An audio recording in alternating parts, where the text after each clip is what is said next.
కూర్చుకోవద్దు. ఇక్కడ చిమ్మెటయు తుప్పును తినివేయును, దొంగలు కన్నము వేసి దొంగిలించెదరు అన్నాడు. కనుక ఇక్కడ మనిషి సమకూర్చుకున్న ఆస్తిని తినేసే వాళ్ళు ఉన్నారు, దొంగలించేవారు ఉన్నారు. కావున ప్రభు అంటున్నాడు లోకాసువార్త 21లో, ఎవడును మిమ్మును మోసపరచకుండా చూసుకోండి అంటాడు. మిమ్మును గురించి మీరే జాగ్రత్త పడుడి, మనుషులను గురించి జాగ్రత్త పడుడి అంటున్నాడు. కనుక జాగ్రత్తగా మనం ఉండాలని దేవుని వాక్యం మనకు చెప్తుంది. చాలామంది మేము అడిగిన వాళ్ళు, స్నేహితుల్లో, బంధువుల్లో అనేక చోట్ల సువార్త నిమిత్తం వెళ్ళేటప్పుడు చాలామంది దగ్గర వినపడేది ఏమిటంటే, మేము మోసపోయినాము అనేవారే ఉండాలి. మాకు తెలిసిన ఒక సహోదరుడు ఉన్నాడు. అతడు చక్కటి భార్య బిడ్డలను కుటుంబాన్ని ఇచ్చినాడు, చక్కటి పనిని దేవుడు సమకూర్చినాడు. అతను కొద్దిమంది స్నేహితులతో సహవాసం చేసేవాడు. ఇతను ఉదయకాలంలో చక్కగా పని చేసుకుంటూ ఉన్న సమయంలో సాయంకాలం అయ్యేసరికి ఆ పని వాళ్ళు యజమాని డబ్బులు ఇచ్చేసరికి స్నేహితులు అతని దగ్గరికి రావడం, ఆ డబ్బునంతా కూడా స్నేహితులతో వెళ్ళి విచ్చలవిడిగా ధనమంతా ఖర్చు పెట్టేసి కుటుంబంలో భార్యను బిడ్డలను పట్టించుకోకుండా స్నేహితుల మాయలో పడి వారు మాయలు చేసి వంచన చేసి ఆ వ్యక్తిని తప్పుదారిలోకి లాగుతూ ఆ వ్యక్తికి కల్పించే మాటలు చెప్పి మోసం చేసేవారు. ఉన్న ధనమంతా వారు ఏం చేసేవాళ్ళంటే తినేసేవారు. ఉన్న ధనమంతా దొంగిలించేటువంటి వారు. అలాంటి మనుషులతో సహవాసం చేసే కారణంగా ఆ వ్యక్తి చాలా మోసపోయి ఇలా స్నేహితులకు ధనాన్ని ఖర్చు పెడుతూ ఉన్నాడు. ఒకప్పుడు తనకు పని లేకుండా ఉంటే, చేతిలో డబ్బు లేనప్పుడు, బాధలు కష్టాల్లో ఉన్నప్పుడు ఏ స్నేహితులకు ధనం ఖర్చు పెట్టాడు వాళ్ళని ఆశ్రయించినప్పుడు వాళ్ళు ఒక్కొక్కరు ఎవరు అతని గురించి ఆలోచన చేయాలి, అందరూ అతన్ని విడిచి వెళ్ళిపోయారు. అప్పుడు తెలుసుకున్నాడు, అయ్యో నేను స్నేహితులను నమ్మి మోసపోయానే అని తెలుసుకొని ఆ వ్యక్తి ఏం చేశాడంటే ఆ ఊరిని వదిలేసి దూర ప్రాంతంలో వచ్చి వ్యాపారం చేసుకుంటూ చక్కగా భార్య బిడ్డల కుటుంబాన్ని నడిపించుకుంటూ ఆ స్నేహాలన్నీ వదిలేసి చక్కగా కుటుంబాన్ని నడిపించుకునేవారు.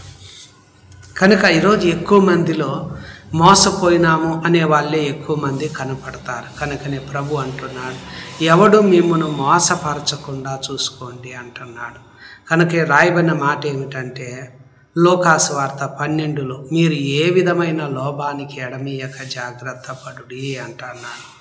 ఎట్లనంటే ఒక ధనవంతుని భూమి సమృద్ధిగా పండిందంట. అప్పుడు అతడు, నా పంట సమకూర్చుకున్నటకు నాకు స్థలము చాలదు గనుక నేనేమి చేతునని తనలో తాను ఆలోచించుకొని ఈలాగు చేతును, నా కొట్లు విప్పి వాటికంటే గొప్ప వాటిని కట్టించి అందులో నా ధాన్యం అంతటిని నా ఆస్తిని సమకూర్చుకొని నా ప్రాణముతో ప్రాణమా, అనేక సంవత్సరాలకు విస్తారమైన ఆస్తి నీకు సమకూర్చబడి ఉన్నది, సుఖించుము, తినుము, త్రాగుము, సంతోషించుమని చెప్పుకొందుననుకొనెను. అయితే దేవుడు వెర్రివాడా, ఈ రాత్రి నీ ప్రాణం అడుగుచున్నాను, నీవు సిద్ధపరిచినవి ఎవనివగునని అతనితో చెప్పాను. ఇక్కడ యేసు ఈరోజు అనేక మంది ఎలా ఉన్నారంటే తమ ఆస్తిని సమకూర్చుకుంటున్నారు, సుఖించాలా, తిని తాగి సంతోషించాలా అని కొద్దివాడు మొదలుకొని గొప్పవాని మట్టుకు అందరూ ఆ రీతిగానే ఆలోచనలు చేస్తూ ఉన్నారు. కావుననే ప్రభువు ఏమని చెప్తున్నాడు అంటే, ధనవంతుడు ఏ విధంగా సమకూర్చుకుంటున్నాడో అదేవిధంగా ప్రతి వారు కూడా తమ కోసం అన్నీ సమకూర్చుకుంటున్నారు, సంపాదించి పెట్టుకుంటున్నారు. కానీ నువ్వు సంపాదించిన దాన్ని, సమకూర్చుకున్న దాన్ని తినేసే వాళ్ళు ఉన్నారు, కన్నం వేసే వాళ్ళు ఉన్నారు. కనుక జాగ్రత్తగా ఉండాలని దేవుని వాక్యం మనకు చెప్తుంది.